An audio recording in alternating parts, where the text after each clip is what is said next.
So we'll start with Heather, if you'll introduce yourself. Oh, Hey everybody, my name's Heather Landon and I have been researching the paranormal for close to 30 years and doing residential investigations for the last year with my team out here in Vegas, and just looking forward to help you guys answer any questions you might have. we have Steve Dills, if you could say hello. Hey guys, I'm Steve Dills. I am the director of my own team in the Central Virginia area. We've been investigating for just over a decade now, and a lot of the same things. We do private cases where we go out and help folks. We do public investigations where we help locations fundraise, the whole 9 yards. And Linda. Hi, I'm Linda Hillard. I've been part of a team here in Oklahoma for 15 years. We do residentials. We also do local establishments for fundraising and businesses. And very passionate about this topic and here to answer questions. Thank you. Alex. Hey everybody, my name is Alex Matsuo and I am the founder and director of the Association of Paranormal Study.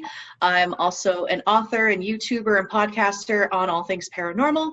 I've been doing this since I was 16 years old. I'm not going to say how many years that is because then I'd be aging myself. And yeah, I'm really excited to be here and to answer any questions you all might have. And Amanda. Hi guys, I'm Amanda Paulson. I'm a solo female investigator. I used to be on a team. I've been into investigating for over 12 years now. And I run the blog Pretty Effin' Spooky. Great. And Mr. Jim. Hello, I'm Jim Winter. I'm the founder and director of Transcendent Paranormal Society out of Dubuque, Iowa. I'm the new guy. I've been doing it for about 3 years, but I'm very passionate about the field and constantly learning and excited to share whatever I can with you guys. Thank you. And my name's Philip. I'm sure you all seen me before. And if you could look up each of our panelists and like their pages, like their teams, that would really mean a lot to us because it's all about sharing and care unity. So if you could do that, I would love it. So we're going to get right into it. Steve, what is an intelligent haunting? What's your definition of intelligent haunting? So for me, an intelligent haunting is going to be something more that is able to interact with you.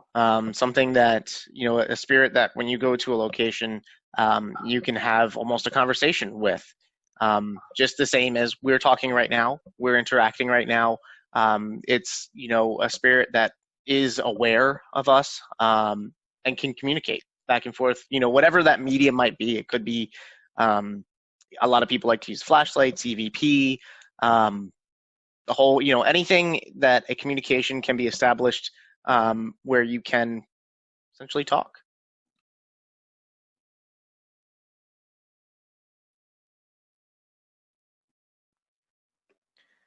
You are muted. Audio. Muted. Okay. Jim, what is your definition of a residual haunting? Residual haunting is different than an intelligent haunting. The big difference is a residual haunting, you can't interact and communicate with it.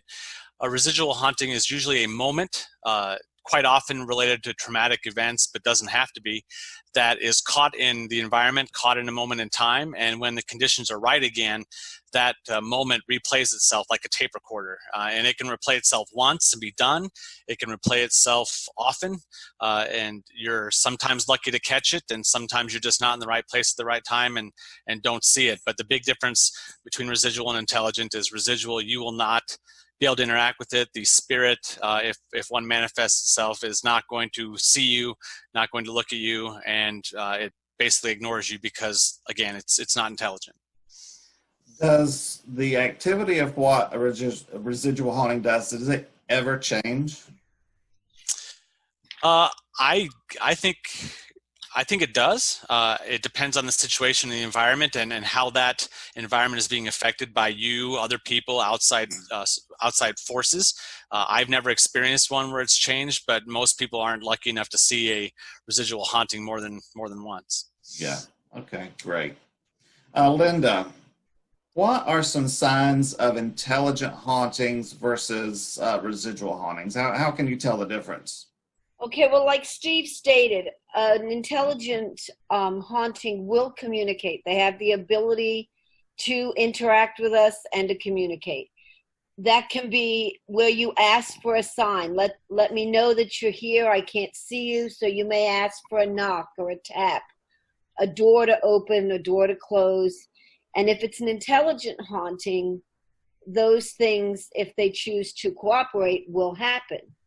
On a residual haunting, a door might open, but that's an energy that's being expended. It's not being manipulated by any kind of spiritual being.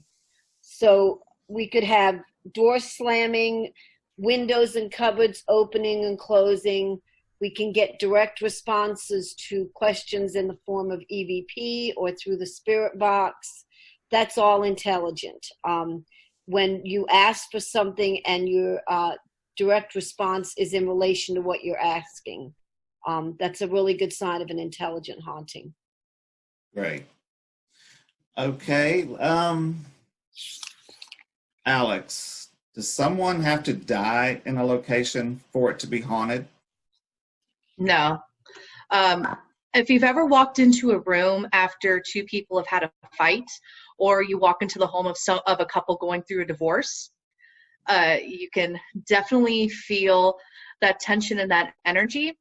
And it's not uncommon for especially intense energy from the living to still be around. And I've actually run into that quite a few times where, because I do residential cases too, and we'll find the previous owners of the house and their history, and we'll find out no one died, but we did find out like the family was going through a divorce, or something really intense happened, like someone lost their job, things like that. So it's definitely possible for a location to be haunted by the living, depending on their emotional energy. I think that's the big thing to add on to that is that emotional, I guess, connection to that location or event that occurred there. You know, there could be a lot of, you know, both residual and intelligent hauntings that are occurring because there is such an emotional tie to that location, whether it's, you know, it could be death, but it could also be a place that you just loved. You absolutely loved to be there in life, and so that's where you want to spend some time kind of afterwards, you know. And so I see that a lot, you know, at some of the historical places that we investigate where it's just things that just want to hang out. And you're like, can we help you? Nope, I'm good. I want to stay here. It's So their happy like, place. Yeah. It's Yeah. like why are always is it mansions that are haunted? I was like, well, would you want to haunt a shack? I'm picking a mansion. If it's on the beach, maybe. Maybe a New York penthouse. That could work. Heather, some people think that a possible reason for residual haunting is that it has a high level of humidity in the location. That water, you know, can hold an account of what happened there. It can be like a recording. What's your thoughts on that? There's actually several different theories associated with the humidity in the location. The first one is because water vapor is very high in energy in itself. So basically, as water evaporates, energy is absorbed around it, including any type of potential paranormal activity. The humidity in the air could be holding in that trapped residual energy, resulting in the haunting. It's also positive for the high level of humidity to like open up the pores in wood and concrete and other building materials, which can also absorb energies, which later results in that residual haunting. The other theory is we need to check for the natural explanations as paranormal investigators. Areas with high humidity are also greater risk for mold growing, and large quantities of mold can explain some experiences people are having, such as headaches, dizziness. Black mold can give symptoms of depression, memory issues, rashes, and respiratory issues. So we kind of need to keep an eye out for both and determine and document that humidity to determine if it's something that is actually a residual haunting absorbed into it for the humidity, or if it's something natural caused from the mold.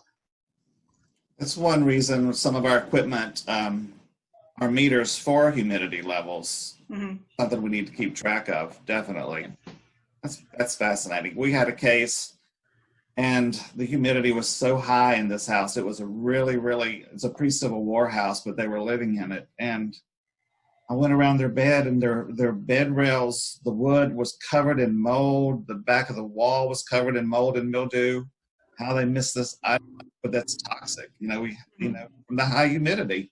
So we suggested putting a dehumidifier in it and getting someone in to clean the mold. So that can be a problem. All right, Linda.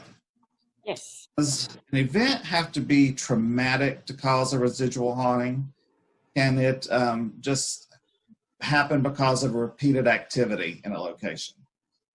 I don't feel that an event does have to always be traumatic. It's psychic energy, it's emotions that are intertwined with that, and emotions can be very dark or they can be extreme happiness. Like Jim said, somebody who wants to just be there because that's a place they loved. And I live in Oklahoma. I'm in the Fort Sill area, which is an old post. And we did a case where the quadrangle is where the officers live, but it's the original housing on the post. It's over 100 years old. This woman called us out. She reported seeing a soldier in 1800s dress walk through her kitchen at the same time every day, and he walked through the wall. Well, he walked through the wall because the original home did not have the extensions that the military had added on to accommodate officers' families in later years. We did a lot of research. There was nothing traumatic about that home. It was a pattern of his daily routine that was just playing over a loop over and over again. So I don't think it has to be traumatic at all. On the other side of the coin, we did the Villisca axe murder house, which I don't think there's anything intelligent there. I think the whole thing is completely residual. And we caught an EVP. The two little girls that stay in the bedroom off the living room were the last to be killed. And their names were Lena and Ina. One of our guys walked in to check a piece of equipment. As soon as he crossed that threshold, the EVP we caught was a female voice saying, Lena, Lena, and then there were horrific screams. So that was a reenactment of what happened to them. And we just happened to be at the right place in the right exact moment when that played out. And that was a very traumatic event. So I think it can be either or. I don't think that it has to be all death, trauma. It can be a happiness or just daily patterns that somebody did something every single day, like in the military, on a set schedule, and that's just playing out. Walking up and down a staircase. Right. Staircase, hallway, same thing, I have a friend who whose mother passed, and she sold the house that her mother had lived in all her adult life. And the people that bought the house called her and said that, you may think I'm crazy, but we see a woman walk from the kitchen sink and sit down at the table constantly. And she said, well, can you describe her? And it was her mother. She said, well, that's what she did every morning. She made her coffee and sat down at the table. So that imprint of her doing that year after year somehow is embedded in that environment. So right. Well, your house isn't haunted. She's not going to do anything. But I just thought that was fascinating that my client actually, one of my salon clients told me this, that she shared. And that's something to make perfectly clear. Residual hauntings will and cannot hurt you. The only way you can get hurt is if you get startled and you trip and fall over something. They don't even see you, recognize you. They just do what they did their whole life. And you're not even part of the equation. I have a similar story to what you were talking about. We had a residential case where every morning at 3 a.m., the clients were hearing footsteps going down the hall and the cabinets rattling. The previous team before them told them they had a demon because it was at 3 a.m. Nice. So we get there. That's what this group is for, to disprove these horrible people. Yep. So we get there, and I'm like, okay, if you're telling me someone's walking down the hallway and the cabinets are rattling at 3 a.m., okay, let's go, demon. And but it happened. It happened on video and audio. We got the whole shebang. We were able to get in touch and contacted the previous owners, and we found out the previous owner did pass away. But every morning at 3 a.m., she would eat a bowl of cereal.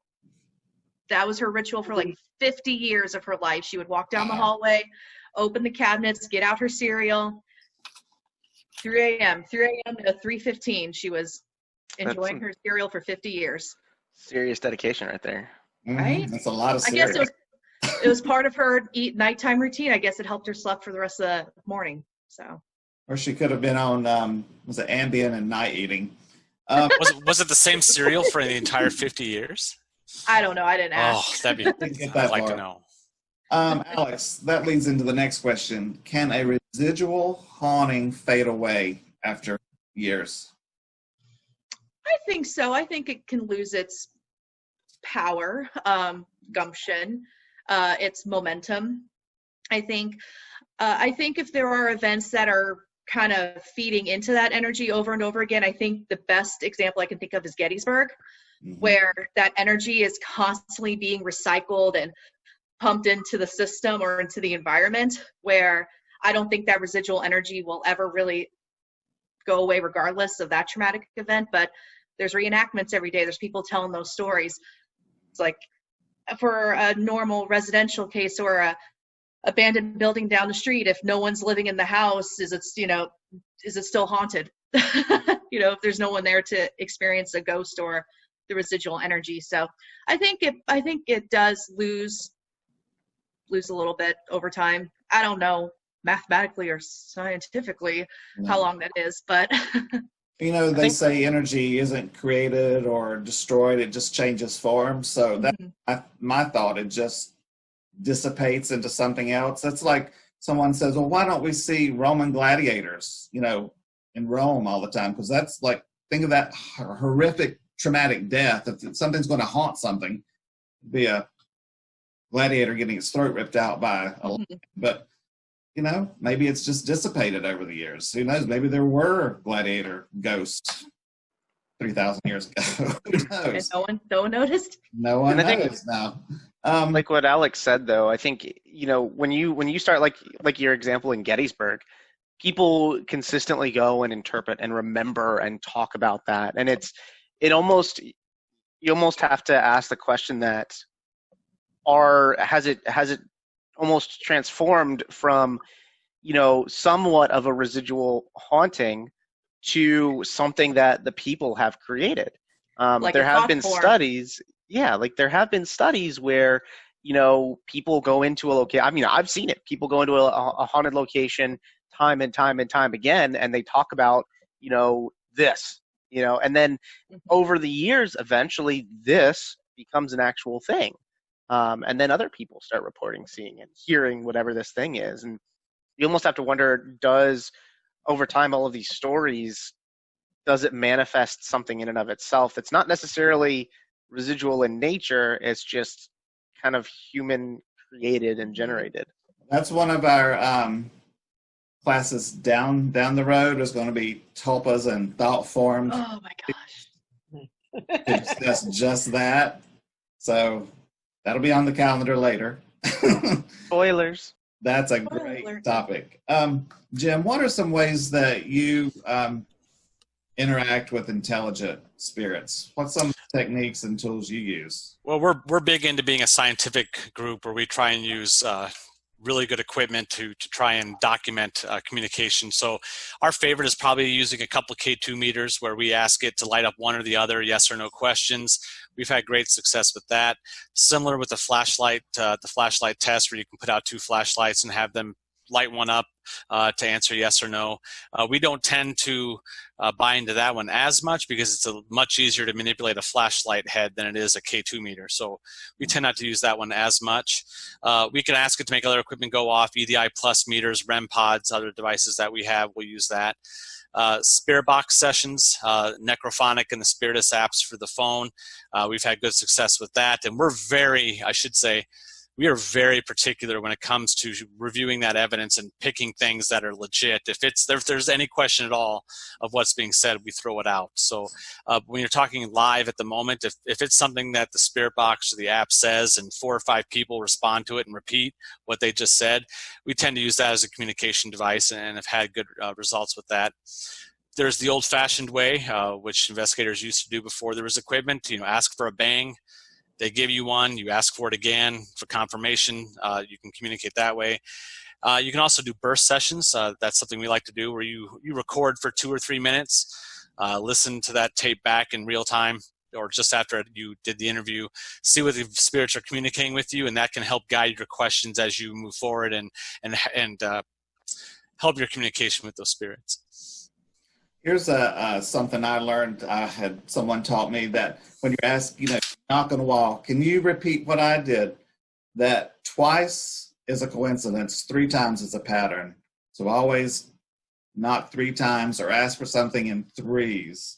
Because 2, it's like, that could be a coincidence. But if something repeats it 3 times, right, pretty good. And you also, when you do that repeating, you also want to make sure that the span of time in between you asking for that bang is different. You don't want to do it on the same 10 seconds, because if it is something at a piece of machinery or pipes and you do it you do it the same time span every time, of course it's going to do it the same repeat itself. So we always do 5 seconds. Okay, let's do 15, let's do 20, just to make sure.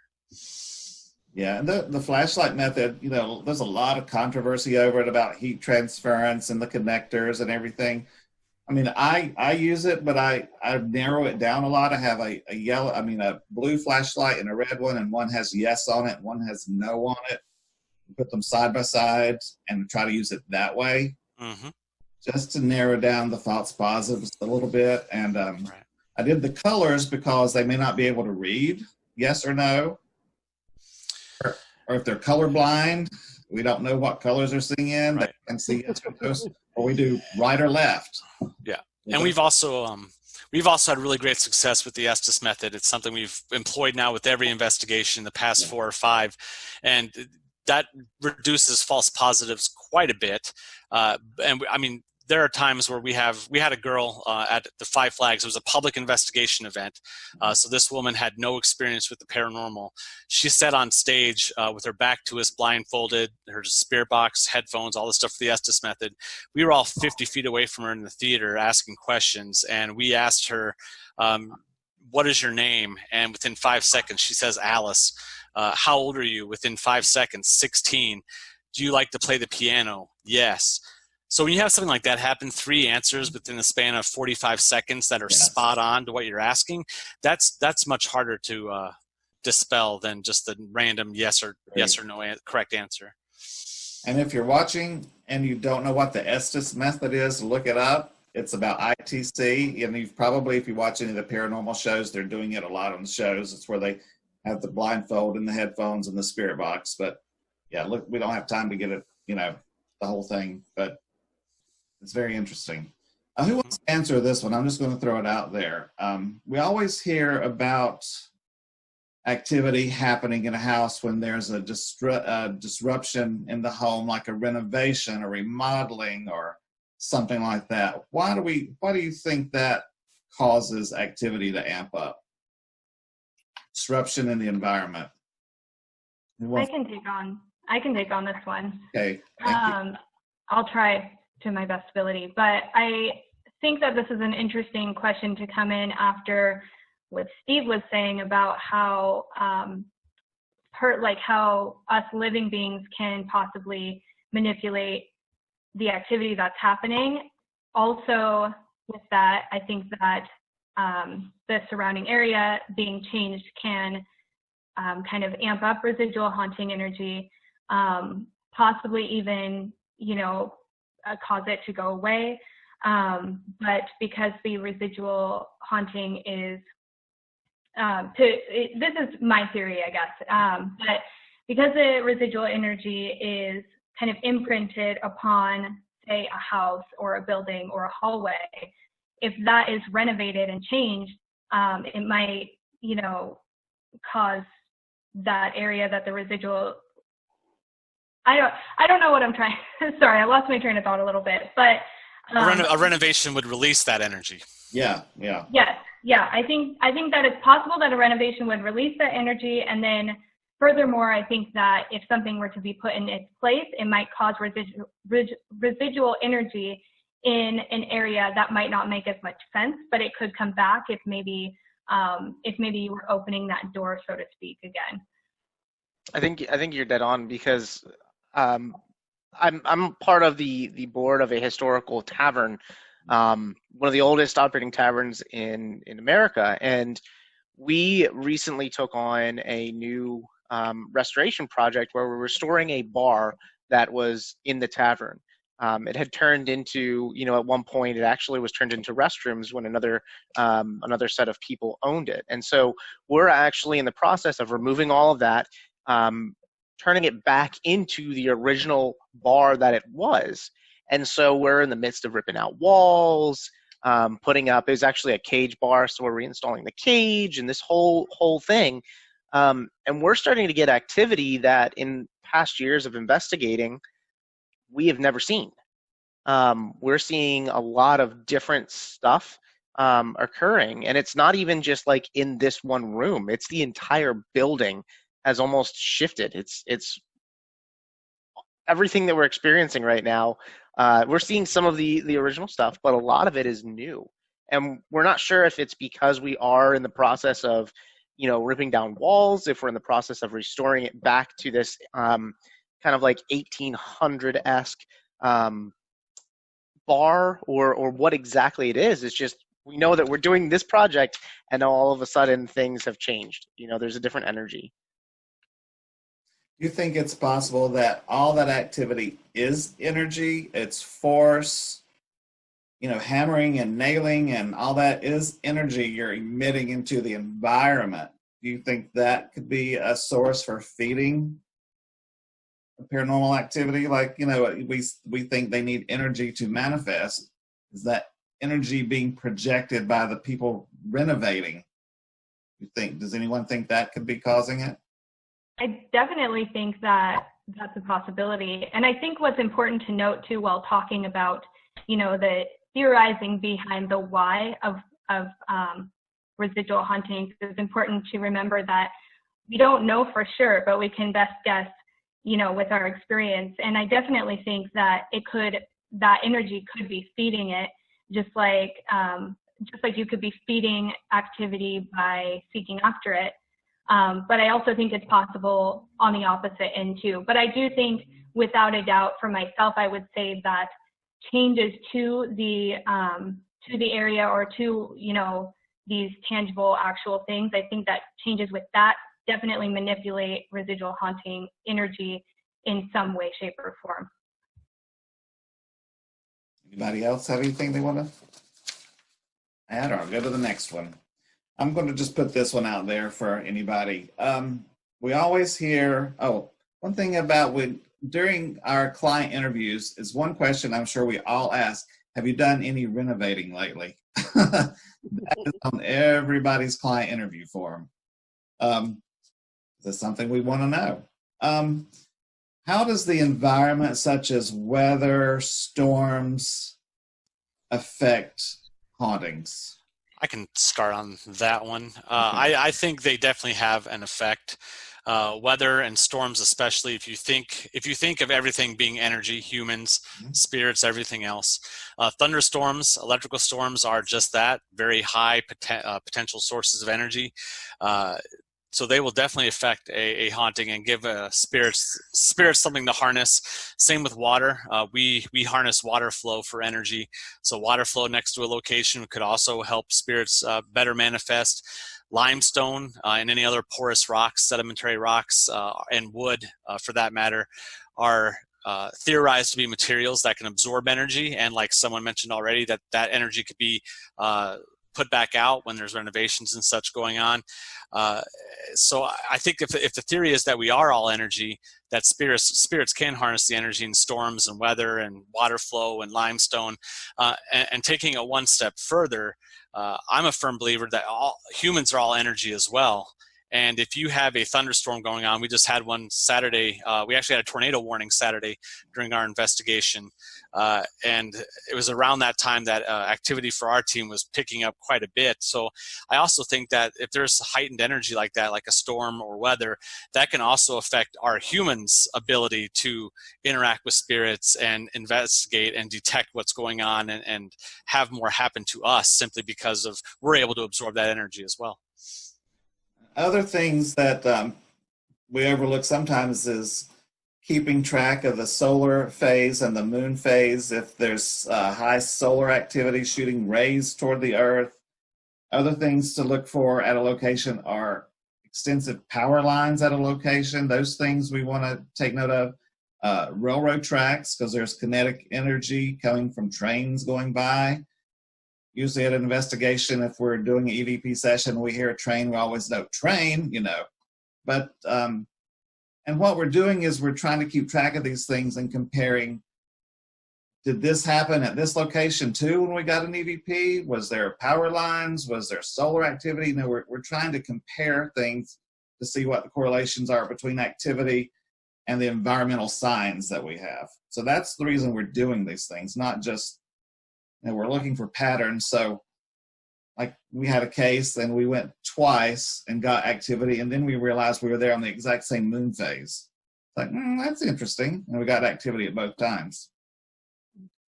Can I piggyback off of that real quick before we move on?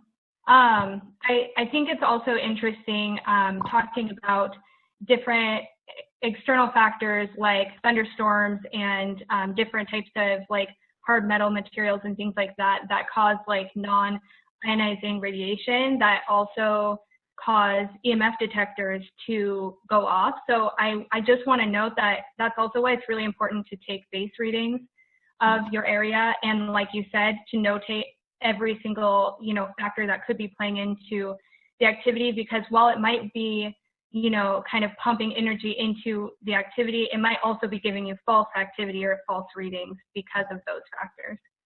Yep, that is a humongous thing, and especially with like you said at K2, it's not shielded internally, and so you want to make sure you are taking those baseline readings and understanding, the property. We were at a residential case recently, and there's a power line that runs right over the house, and behind it is a strip mall, and so we're getting like lots of EMF. There was an addition to the house, and so the original part of the house is older, and a lot of the wiring wasn't grounded. A lot of the even like the power strips, the lamp that sits right next to the bed where they're experiencing things, that's not grounded, and all of that is going to really contribute, either if it's something that's going on in here or actually is paranormal. It is either feeding it or creating it. We talk a lot about baseline readings, and for those who are watching who are new and don't really know what baseline readings are, Steve, what baseline readings do you take? And if anyone else has anything to add, jump in after him. But I want to explain to those who are listening who don't know what baseline readings are. Sure. So the first thing that we do is we always walk through the property and do an EMF sweep. Basically, I'm looking, from the floor to the ceiling. I'm checking to see if there is any EMF consistent, not just like random. EMF is electromagnetic field.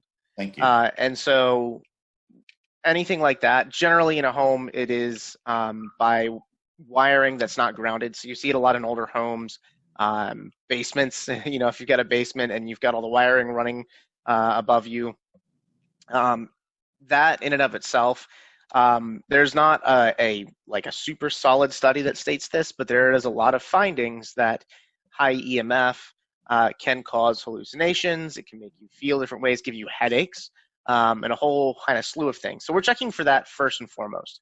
After that, we are checking temperature. I want to see if they're, especially around windows, around doorways, and looking to see if there is anything that could cause, wind flow into the house, airflow into the house, that might be indicative of a cold spot. If we have the gear, we are walking around and utilizing, we'll go as deep as even Geiger counters, checking the air for particles such as black mold, both things that can create hallucinations and can cause quote unquote paranormal activity.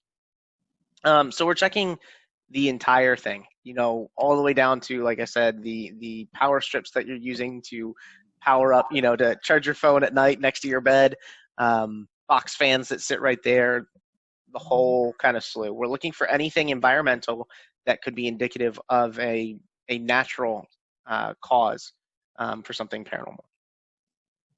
Anyone else? Do you have anything different for your baselines that you check?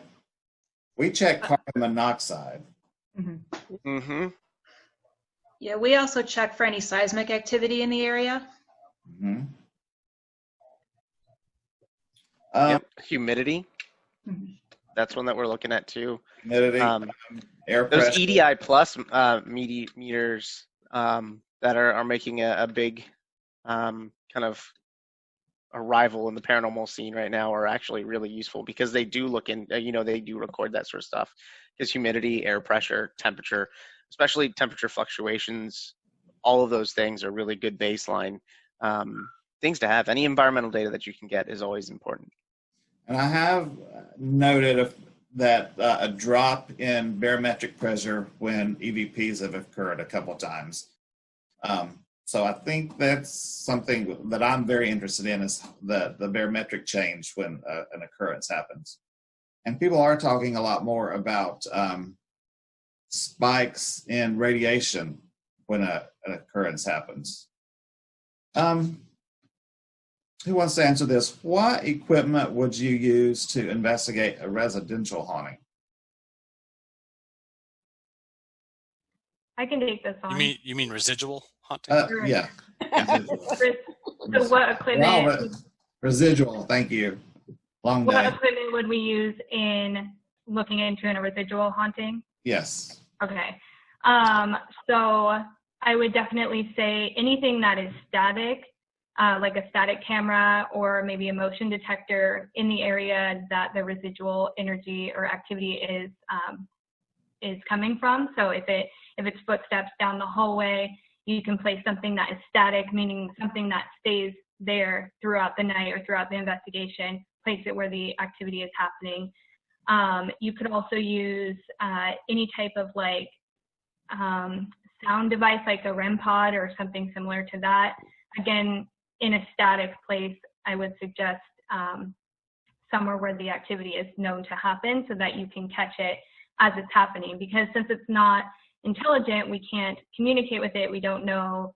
I mean, hopefully in an investigation, you have an idea as to when this activity is happening. But I would suggest that you also, if maybe there isn't residual haunting activity that is known, you also want to have these static cameras or motion detectors in place anyway, just to catch things that you might not expect to be happening in an area that you're not in. But does anyone have anything to add to that? Because that's all I can think of right now. I have a thought that maybe you could help me with. It just came to me. Say you have a residual haunting that is footsteps walking down a hallway, and we use geophones, which tracks vibrations. We will put those on the floor. Would a residual haunting cause vibrations in the floor like an intelligent haunting would? Any thoughts on that? Would you think there'd be any difference? I mean, I think if I mean, I don't. Yeah, I have no clue. It just came to me. It's like, I wonder if there would be any difference, because it's an imprint versus a different kind of energy. I mean, yeah, but then it's also that the residual imprint of energy, if that is manipulating physical objects like cupboards, or if you're hearing footsteps, I mean, that sound should be originating from somewhere, but gosh, that opens up a whole other... Sorry about that, but it just came to me. That's a good question. In the third eye. Yeah. Well, I will say in the case at Fort Sill with the soldier, we did capture the sound of the boots walking through the kitchen. We didn't think to set anything that would detect vibration at the time, which now in hindsight I wish we had. But on the camera itself, we caught the audio of definite, boots on a wooden floor walking towards a certain area and then disappearing out of nowhere. And the audio ends also out of nowhere. We've tested. Oh, go ahead. Go ahead, Steve. I was gonna say we've tested that at a place called Old South Pittsburgh Hospital. Yes. My team would go down there quite frequently, and one of the reports that we experienced going down there and staying for weekends at a time is we would always hear footsteps going up and down the halls. And so it was always around the nurses' station, which would make sense because all the nurses, if you know any nurse, they're literally on their feet 24/7, and so.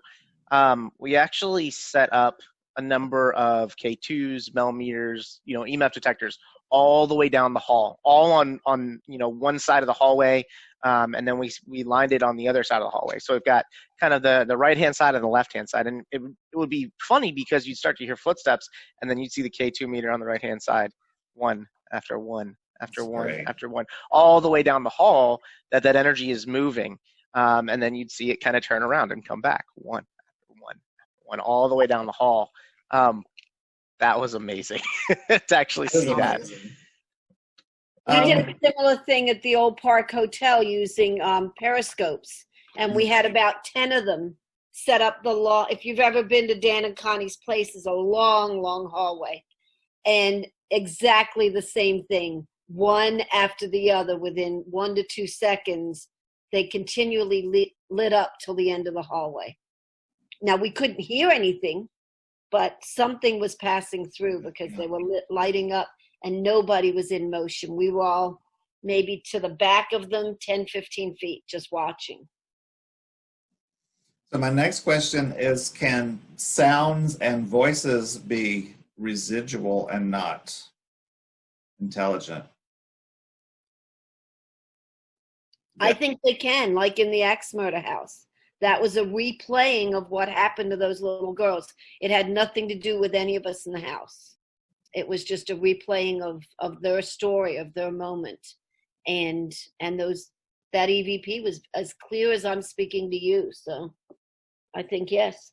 I second that. There's a place here called Henricus Historical Park, second English settlement in America. And it's not uncommon for us to record the sound of musket fire. And it's isolated to, in and of itself, we're not getting any screaming or any talking. It's just all of a sudden, we audibly hear it coming from in the fort itself. And we're in there, so, we pick it up, or we pick it up on an EVP, and we don't audibly hear it. To me, that's something that's more residual. It's not trying to interact. It's just that noise of a musket fire. And it makes sense knowing the history, the context around kind of fighting there and what that meant for those people. It makes sense. It makes sense that you'd hear something like that because that was probably so ingrained, defensive and trying to survive kind of the frontier.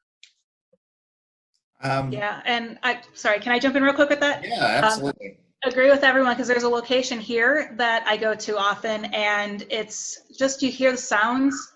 It's more of a museum now, but you can hear, I'm assuming it's like a residual attachment to the artifacts, because you walk into the section and you can hear pickaxes like they're working in a mine. And it usually occurs at the same time every day when we're there. I was investigating a pre-Civil War house, and everything was quiet, and I got an EVP that said, "Go pull the flower." And I'm like, what the heck is that? We weren't asking any questions. It was just, "Go pull the flower." And I'm like, okay, that's a new one. So then I realized the person that had built the house owned the grist mill, which made flour out of wheat. Flour. And I looked up the term "go pull the flour" means go get the flour from the grist mill. That to me was a residual EVP. And I also got "don't shoot," but that's here's one. Can intelligent hauntings be dangerous to us?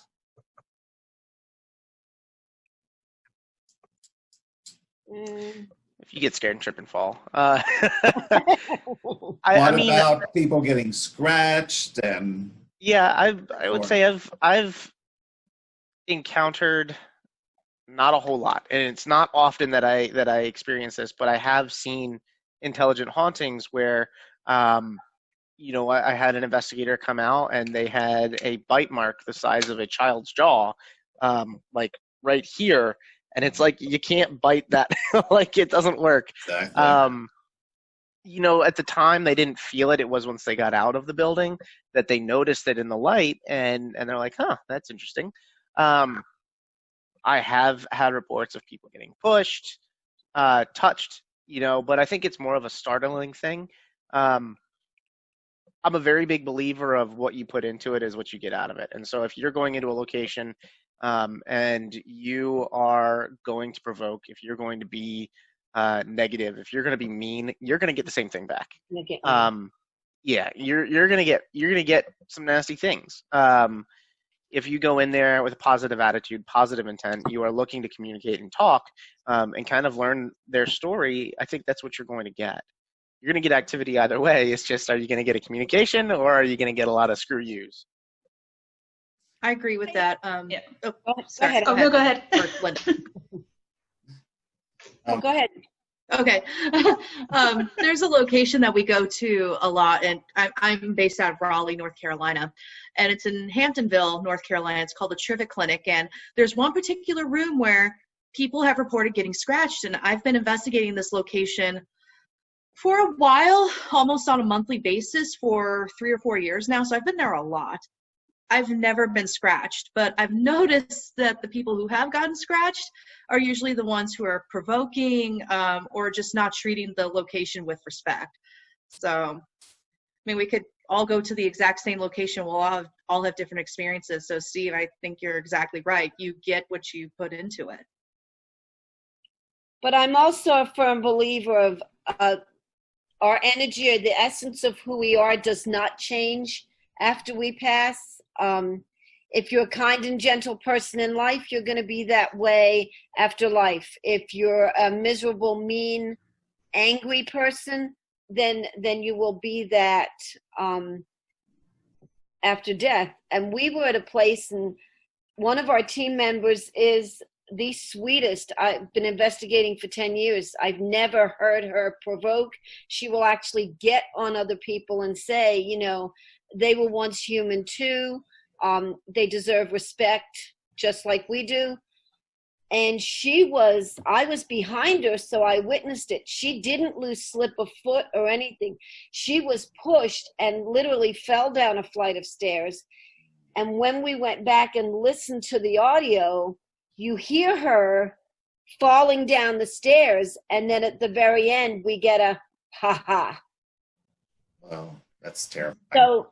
So that to me was like, yeah, you do have to be careful, because sometimes you can run into something that is not very nice.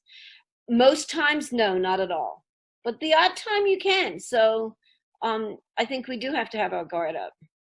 Yep, and I think that's a big piece of knowing a location, doing your research before you walk in there, because while you can't always be sure of what you're walking into, it sure does help if you try to dive in as much as you can. There is a location here that very similar. We did our research. We knew that there was an owner of that property that was not a nice guy. And we knew that going into that location. And sure enough, there he was. He was the kind of person and spirit now that he actually tried to scare my investigators and ended up running one out of one of the rooms that he was in which case he actually twisted his ankle. And so that was not fun for him. But yeah, you do have, however you are in life is how you are in death. So you're going to see some pretty miserable folks on the other side sometimes. Right. And I also personally believe that it has to do with your personal belief system. I know over the years I've been doing this. In the beginning, I used to be afraid. Like, am I going to get pushed? Am I going to get scratched? And I would get tripped and pushed and all of that stuff. But the more I started believing that I couldn't get hurt, it's happening less and less. So I really do truly believe that if you believe you can't get hurt, chances are you won't. But if you believe you can get hurt, you increase your chances of going in and getting hurt. And some people don't know if they can get hurt or not, and so they're on the fence and they get hurt. Mhm. Where we hear a lot about, do I need protection when I go to investigation? Do I need to ground myself? And that, depends on what you believe. I mean, if you don't believe you're going to get hurt, I know there's some nasty spirits out there. I've encountered a few and have been grabbed and punched once, which I was not expecting. But so you do need, in my opinion, you do need to be careful, because when you go into a residential investigation, you don't know what you're going to get. Whereas a historic location, you've done the research, pretty much what's happened at this location. But when you go into someone's home, you don't know what they've done. Have they been in the basement with candles and a Ouija board calling up Satan from hell? I mean, you just don't know. So you always have to keep your eyes open. But we've gone through all our questions. Here's one. Can you clear out, we know about clearing out an intelligent spirit out of a house or a haunting. What about clearing out residual hauntings?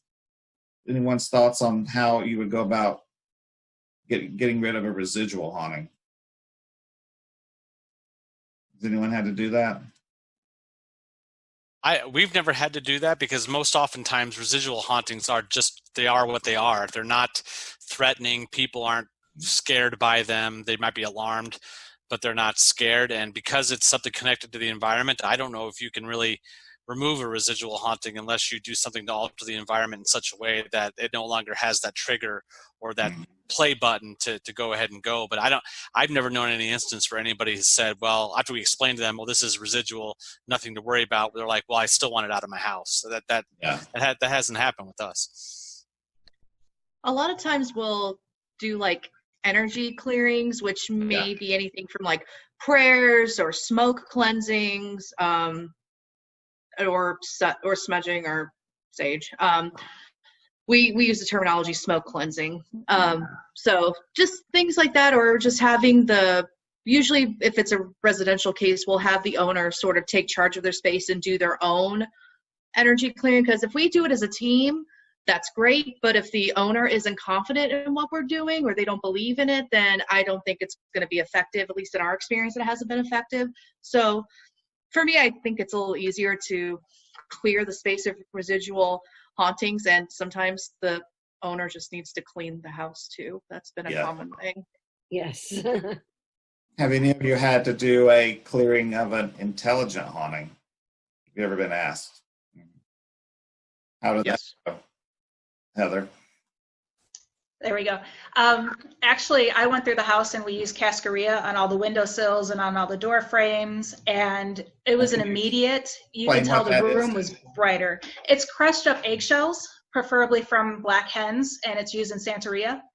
Santeria. And and you do it around the perimeter of the house as well. And the minute I did her master bedroom, where most of the activity was, it was like the room, someone turned on multiple lights. It just literally lit up the whole room because it felt better.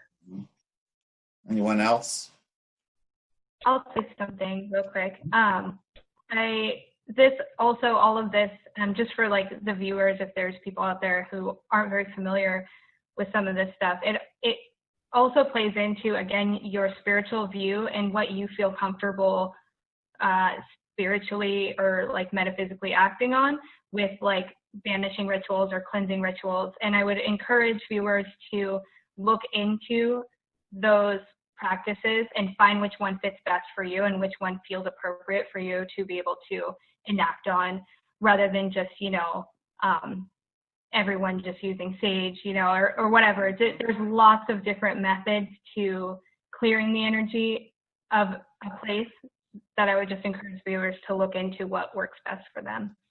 And I agree with that completely. What you need to do is find something that the client believes in, because if they don't have belief in what you're doing, then it's just not going to work. 100%. And that's exactly my point. We did a client that was Egyptian and he was Muslim. We're Christian. He was not going to have the confidence in us because it's two completely different cultures. And so we found a Muslim priest who came and did their version of a cleansing, and immediately, like Heather was saying, everything lifted, everybody was on board, everybody felt it. And in my opinion, that worked much better than me trying to cleanse his home. Coming from a Christian perspective, he actually needed somebody coming from an Islamic, a Muslim perspective, in order for him to buy into it and him to have confidence in what was going on. The other thing is you really have to make sure the client is completely on board with whatever method is the plan, and they're willing to continue with the follow-up, because often we've had clients who were on board. We did the blessing, did the prayers, brought in outside people to help out, and then they bring their neighbors over like 2 weeks later and they talk about the haunting that they had, or they're not doing what they're supposed to be doing, like say, keep a cross, by your doorway, or bury these crystals and stones on the four corners of your property, or, do your own like prayer and cleansing every 2 months. If they're not doing the follow-up, then that's the other thing that gets at least a little frustrating for those of us who do residential cases. And that's something I've learned, and I've really had to talk to the clients and say, this has been a part of your life for 5 years. There's a good disclaimer. It might not work right away, but here are the steps you can take to ensure that things stay calm and peaceful. And are you committed to doing that? So. Absolutely.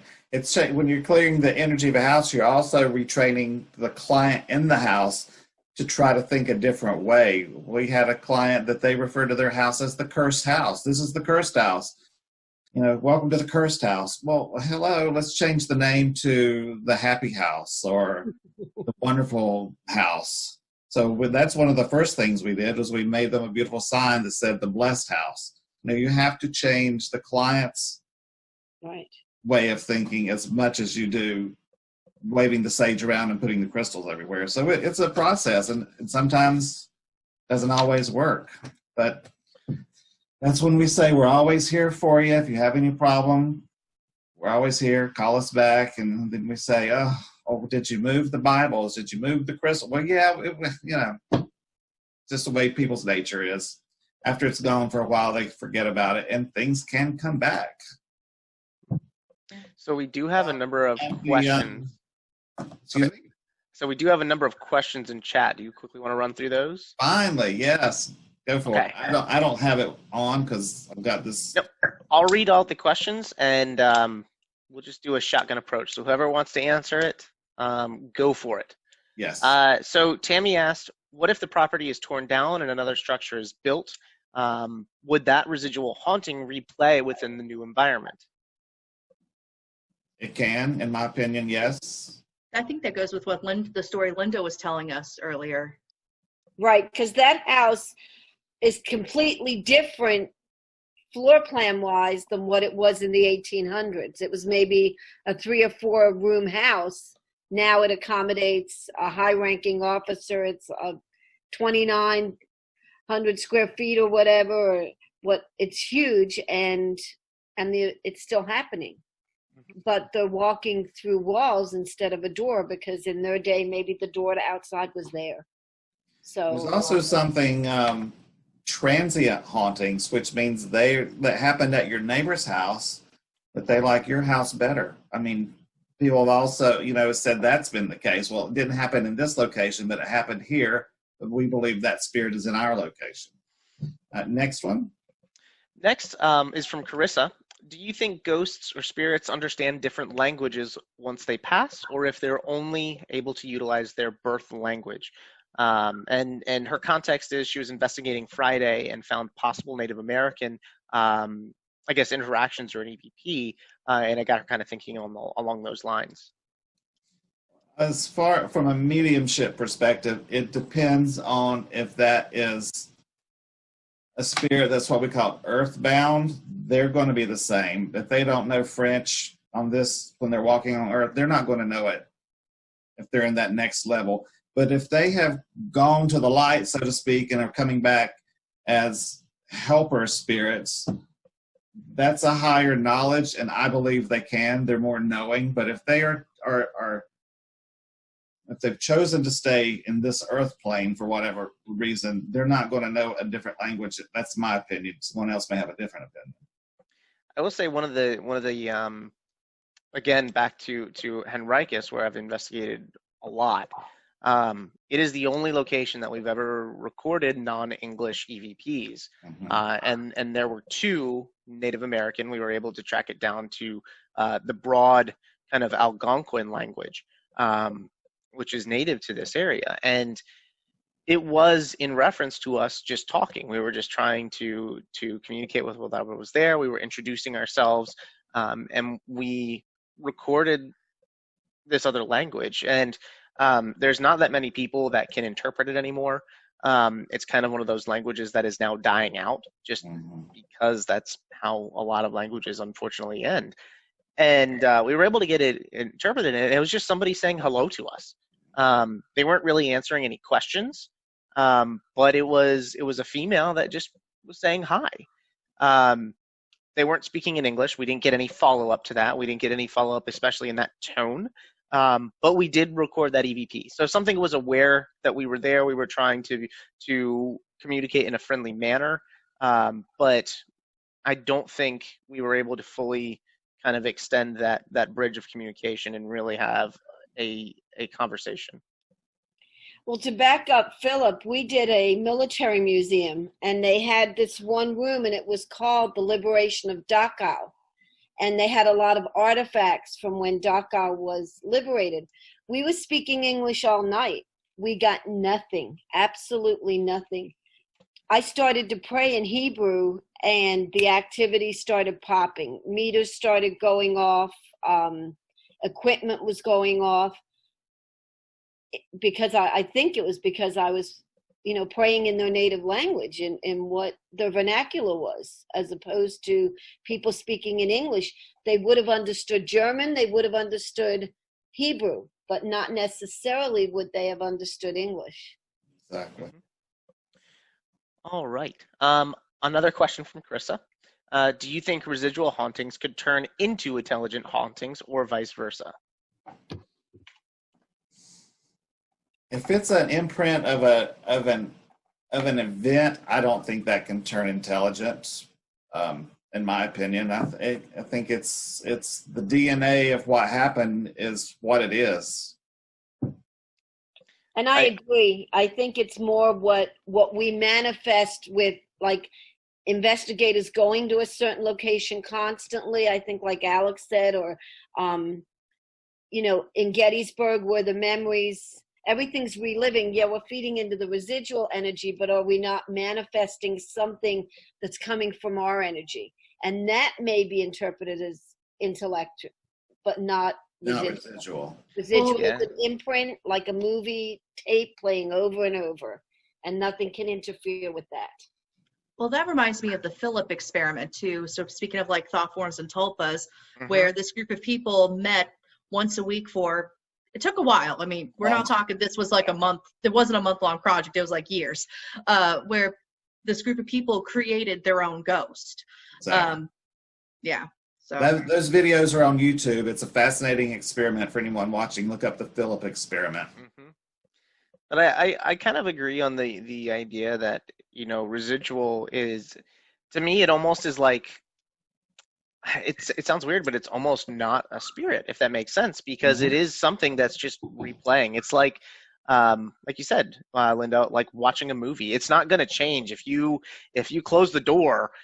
It's just going to walk right on through it. If you, like, to answer a former question, if you tear down the building and put another one back up, it's not going to change its path just because you have a new floor plan. And the other way around, I don't think I've ever seen anything where it's intelligent that kind of turned into residual.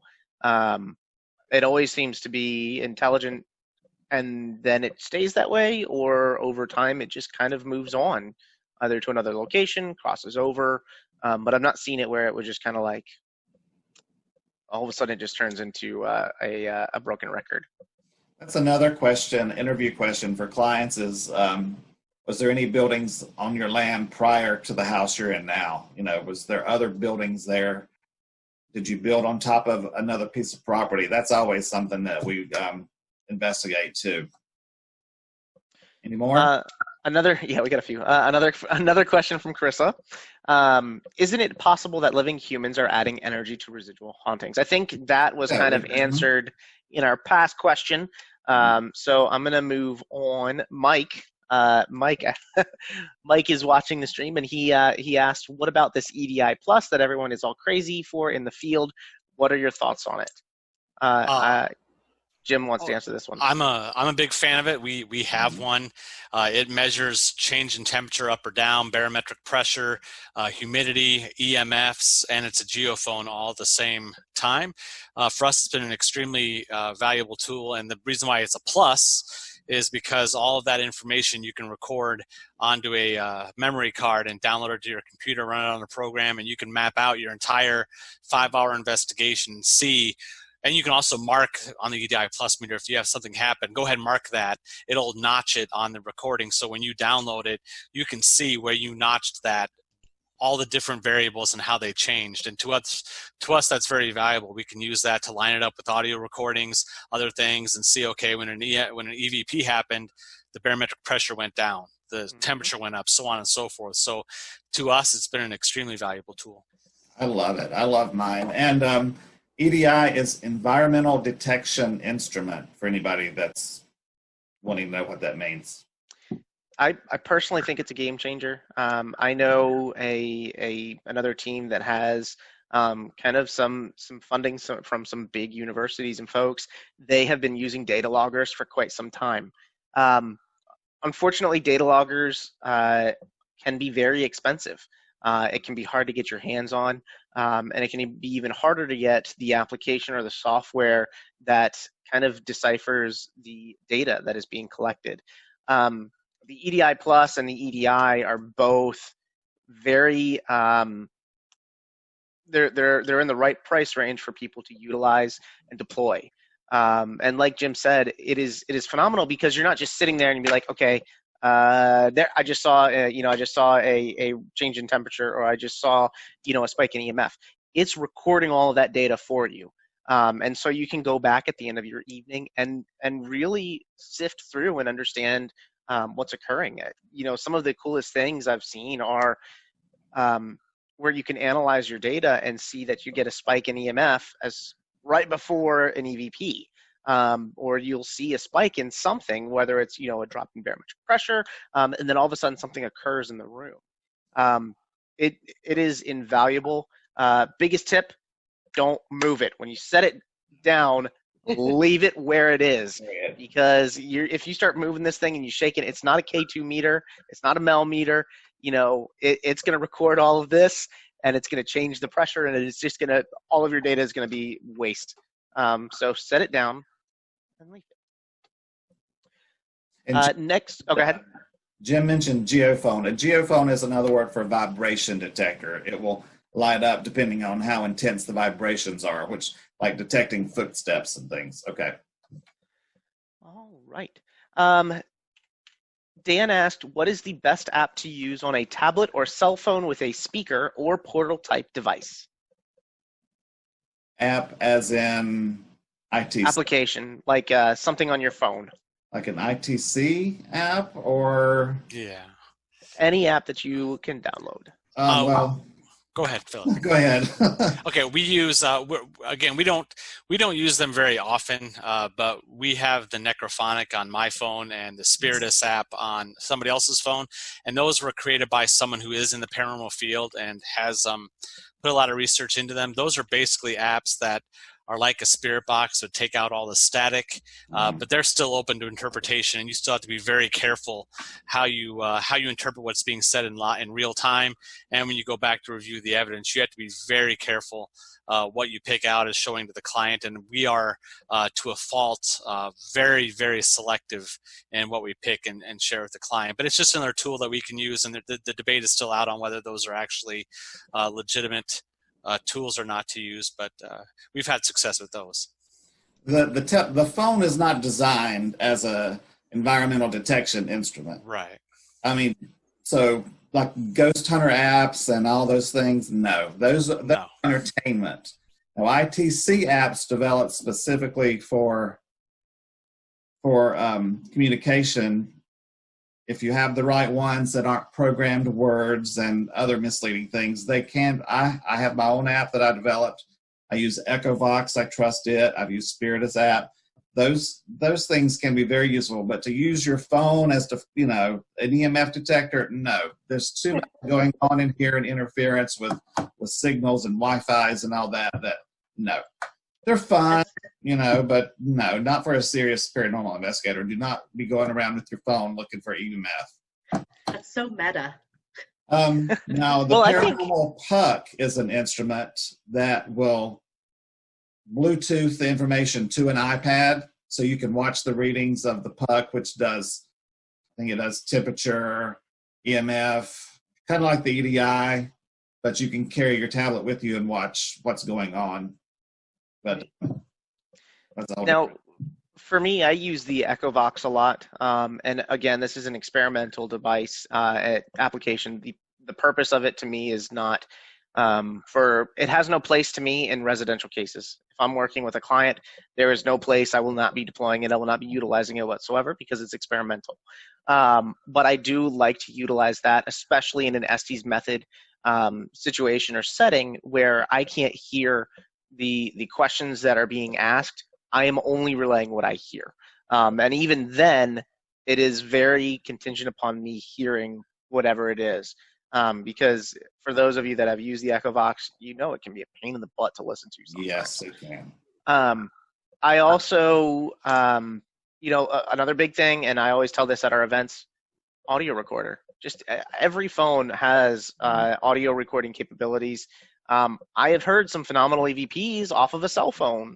They might not have the large kind of frequency range that a Zoom or an Olympus or Sony audio recorders have, but I have certainly heard EVPs off of them that are just as clear. And then on the other hand, I have seen people, and I don't particularly have too much issue with it, utilizing mobile devices, tablets and stuff as a data logger. Yeah. They do have geophone capabilities. They will detect vibration. I have seen them, and again, I've seen them used for EMF. I wouldn't recommend it because the phone in and of itself is generating electricity. From an electromagnetic field, perspective, it is, if you are utilizing it and it's not in airplane mode, you get a text message, it's kicking off. Or if somebody likes your post on Facebook. So, but I have seen it utilized in a data logging kind of situation, and it works well. It's just you have to deploy it properly. Same with the EchoVox and any app that you use. If it requires an internet connection, I wouldn't trust it. Yeah. Airplane mode all the time. If you have a device that you can pull the SIM card out of, pull anything that would be able to register GPS, get it to the internet. I always try to pull those things out. And I'm not saying break your device, but if you have something that you can pull it out of so that you have a little bit more validity that it is not something where this application is tracking your location and then just kind of Wikipediaing it and then feeding you words. I'm super paranoid about that sort of stuff. So. Be paranoid. Another question, Renee asked, have any of you dealt with elementals? I'm going to throw this to Jim because I think he said yes in chat. Yeah, we have the team that I was training with very early on in our career. We were at the Grand Opera House in Dubuque, Iowa, up in the costume shop, and both sides of the costume shop are full of costumes. You can't get into there, and we were shooting with a thermal camera about 8 feet in the air, and we caught something that was blue just like everything else around it, but you could see the outline, and it saw that we were looking at it and turned its head and ducked away, and we didn't see it at the time, but in evidence review we looked at it, and it looked perfectly like, for lack of a better word, a fairy. It had a hood over. You could see its nose, its eyes, its mouth. You could see wings on its back. And when it turned and moved away, the wings fluttered or changed shape. And that's one thing for us to see it and analyze it within our team and think, oh, that's really cool. And then we were at a paranormal convention in Minnesota, and Grant Wilson happened to be there, and we asked Grant to come over and take a look at it. He viewed it on a large screen. He couldn't make sense of it and asked us to send it to him to analyze. And Grant is somebody who, if you ever need help with elementals, Grant is a great guy, and he'll respond to you just like anybody else would. His paranormal career started by seeing elementals in his backyard. And he has a lot of experience with them. So if anyone ever needs any help with that, feel free to reach out to Grant, or I'd be happy to reach out to him for you and help you out with that. That is on the list for a future class. Yeah, we should have another class on that one. Yeah. But yeah, see if we can get Grant Wilson for that. Yeah, that'd be fantastic, because that's not something I know a lot about. I'll text him. And I think it largely depends on your belief system. Like a lot that we have talked about tonight, especially with, like you said, cleansing. I know like Alex and Amanda and Linda and Heather had talked about with cleansing, or kind of defining your space in your residential home. It's something that falls into a belief system, if you will. So, we've interacted, or not really interacted, but we've experienced and come in contact with something called a pukwudgie, which some might consider elemental. Native Americans, it was just a spirit of the forest. And so to us, just because we've moved into the future, it's an elemental. To somebody of a different kind of belief system, it might not be. So we actually were able to pick it up on a FLIR. We asked it to come a little bit closer. It did when we tried to approach it, and it just right off into the woods. And I mean, you could tell like the shape of this being was this tiny little, if you look at the description of a pukwudgie, I'm not talking about Harry Potter style, but like an actual Native American, lore. It fit the description to a T, and it was just so phenomenal to see and kind of experience. All right. A good friend of mine, John, asked, can an intelligent spirit also be responsible for residual events? I think you can have a residual and an intelligent in the same location, but I don't know if one would influence the other. Maybe the energy from an intelligent haunting could bring on a residual somehow by the energy, but I don't think it would influence it or create it, or anyway, that's kind of the question. But anybody else? I think that it's possible that residual and intelligent hauntings can like maybe layer themselves, although I'm not too experienced with seeing that myself, that maybe there's two separate things going on. But I don't, in my experience, I haven't seen the two interacting or the two molding into one or the other. But I mean, anything's possible in the field, but it's just, for me, it's something that I've not seen, so I don't know. Trick you and just pretend that it's residual. That's what I was just going to say, is that they can act residual as well. Like if if the spirit wants to, I guess, tick you off, he could walk down the hallway at 3 a.m. every morning and make a bowl of cereal. Or they can, just do things because their habit was like that in real life. They continue that as well, and it not be residual. All right. Our last question, and if I missed anything in chat, please yell at me, was from Chris. Do you think a lot of older methods are coming back to be more popular versus some of the newer technology? Some of the older methods are inexpensive, which if you don't have a lot of money can be very handy, like using bells on strings and hang on doorknobs, or using talcum powder and laying an object on it and come back and see if there are any tracks in the talcum powder, those type of things. But we love technology, and the more we advance in technology and knowledge of quantum physics and things like that, I mean, I love anything that lights up and rings and dings. So, but the old methods have a place, and we need to know about them before we move forward. I mean, I think we should know where we come from before we get ahead of ourselves. Absolutely. I also think it's important to maybe as a beginner to ground yourself with the older methods, which are the lesser technology methods, in order to kind of go forward in the paranormal world and to be able to use those techniques when you don't have all of your equipment. with you. But I think that there's value in all ends of the spectrum on that. And if anyone's interested in old methods, look up Harry Price. He's like the original ghost hunter from the 20s. I did a lot of research on him, and I contacted the Harry Price Library. They were very nice and sending me pictures of his equipment, and it's just fascinating some of the things that he used. That, you know, he would put objects in a room and duct tape it, and put cameras on trigger wires, and you know, the tape would let him know if anyone had been in the room to manipulate any of the triggers that he had set out. You know, some of those old school things. But now we have night vision cameras and DVRs. We don't have to do those things. But it's fascinating to see what they did before they had EDIs and K2s and all those fun things. But Harry Price, he's a great one to research on. There's a lot of great books about him too. So I'd suggest if you're interested in the old methods, look him up.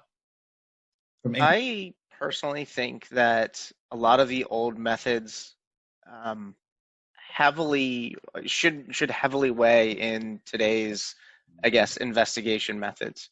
There are locations that I investigate where if you go in there with a K2, if you go in there with, you know, some new technology, and it's, you know, it's box that lights up and it makes noise and it makes sound, you got to think you're trying to communicate with somebody that, you know, may not have ever seen a flashlight, you know, and so something like that could be considered a weapon. It could be harmful. It could, you know, it's something that is not, I guess, comfortable for that spirit. And so, you know, there are locations where we go into and we utilize those old methods, you know, tap on something, we'll bring an item like a bell or something like that. And we get activity and interaction in those manners. And it's essentially just kind of replacing some of the things like light the K2 meter up, light the EMF detector up. Instead, ring this bell, you know, do something. Because that's a comfort thing. You know, I feel like on top of that, you kind of go into these places and you kind of build a relationship and you build that comfort level and that trust. And you might over time be able to deploy new equipment, something that lights up, something that makes sound.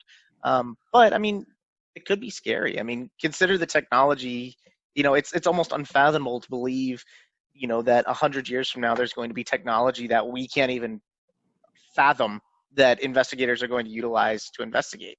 And we're going to be, you know, expected to use this new technology that we can't even think of right now to interact with people. I'd be more comfortable with a flashlight. Saying. So, you know, I think there is a lot of weight in kind of those tried and true methods where you remove the complexity. On top of that, you remove the complexity and the questions, like ghost apps. You know, I've seen those horrible radars where it's like, oh, there is an ancient ghost 2 feet in front of me right now, and you're like, nope. But it removes that complexity. It removes the questions. It gets it back to its very most basic form, which is human interaction and an emotional interaction. We use the old-timey bells that you know, like at a front desk, you hit the top of the... We use those. We use candles, like placing 3 candles together and numbering the candles and say, can you manipulate candle number 2?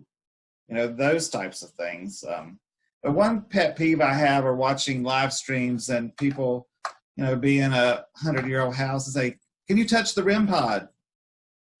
I was born in 1842. I don't know what a REM pod is. You know, explain these. If these are intelligent people haunting these places, explain things to these people.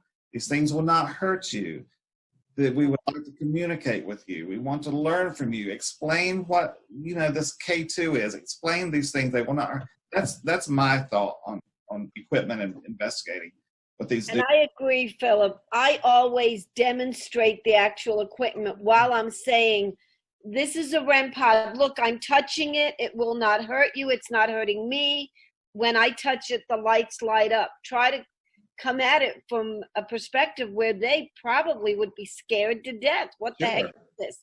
And so I physically go and manipulate it while I'm saying, it's not hurting me. I'm touching it. It's safe to use. please feel free to come and try.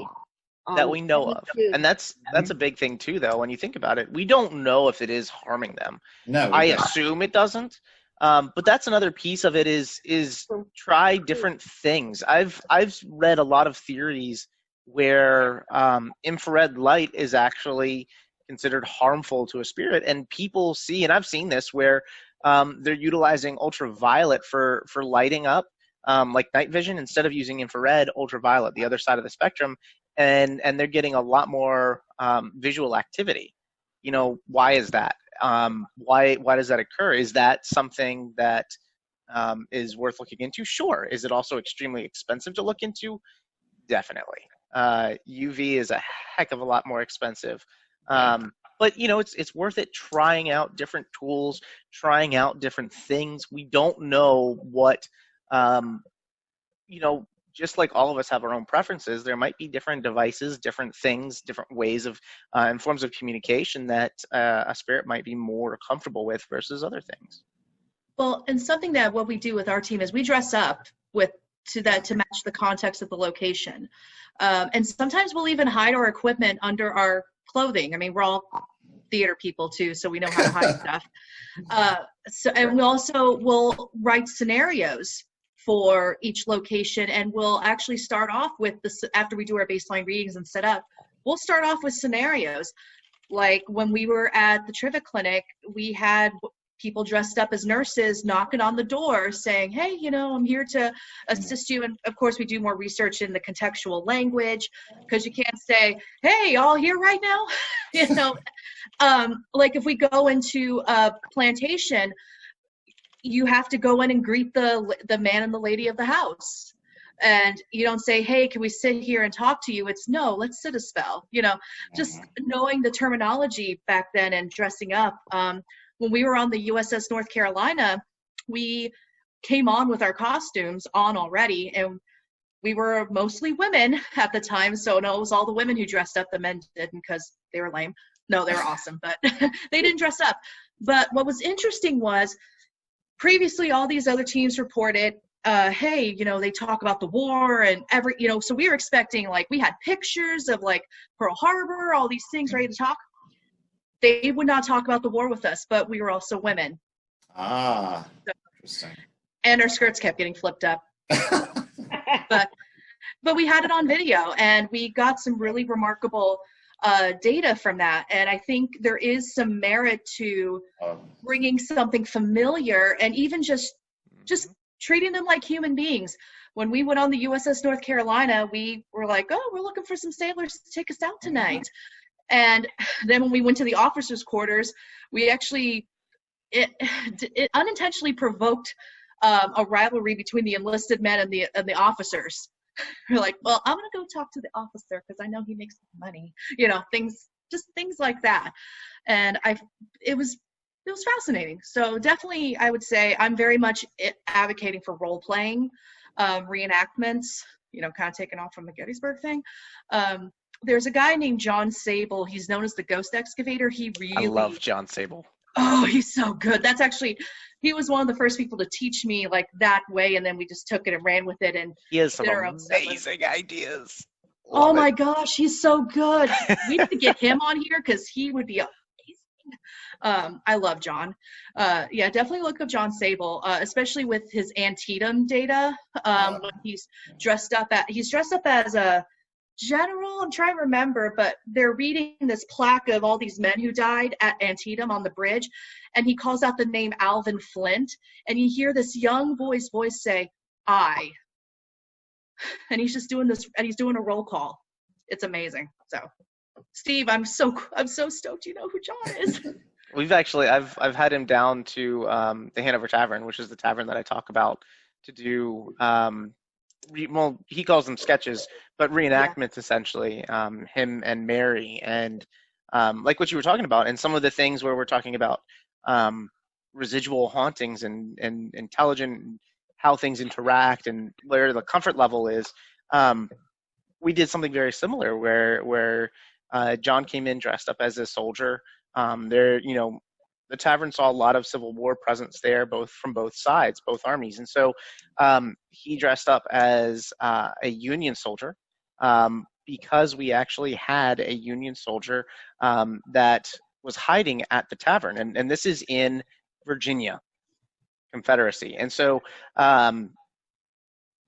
the owner of the tavern at the time was a Union sympathist.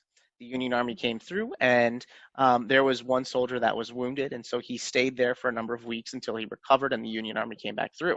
As soon as the Union Army moved out, of course, it was back in Confederate hands. They would consistently come and search the building, and they would never find him. We don't know where exactly in the building he hid, but he was able to hide and get through all of this.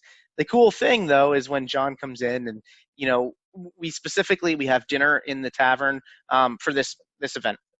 We tell everybody, if you can wear period clothing to the time, that would be awesome. If not, no brand names, no Nike, none of that sort of stuff. We cook dinner, and it's all Civil War smells. It's like chicken and just basic foods, nothing nothing crazy. We have people dressed up. We're playing music that would have been from that period. So you have the smells, you have the scents, you have the sounds, and we give everybody a little bit of a dialect that they should use. Use this word instead of that word, or this sentence instead of that one.